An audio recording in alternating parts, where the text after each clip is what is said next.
Yan, so may client tayo ngayon. Yan. Toyota Hiace Deluxe, papalitan natin. Gagawin natin dito 10 inches retrofitting lang kasi gusto ni bossing malaki daw. Yan. Okay, tara, umpisahan natin. Pagbaklas nito, ito muna. Itong part na to. Yan. Tapos niyan, ito. Yan. Ito na yung pinaka panel frame. Panitain nyo lang. Yan. Pag nailan nyo na yan, okay na yan. Tanggal na yan. Yan. Tapos yung screw na lang tatanggalin nyo. Yan.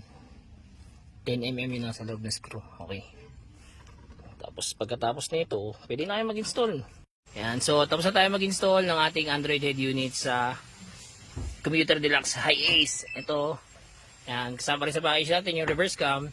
Tapos, pwede ka na rito mag-Netflix based YouTube, Google Maps. Yan. Tapos, ito pa mga bossing. Kita nyo yan. Yan. Mas may enjoy nyo na ngayon yan. Enjoy yan bumiyahe. Okay? Sa mga gusto po magawin yan, drop message lang po. Direct message lang po para mas mabilis yung transaction natin. Don't forget to like and follow na rin mga kadiscarte. Okay? Ride safe sa lahat. Ingat.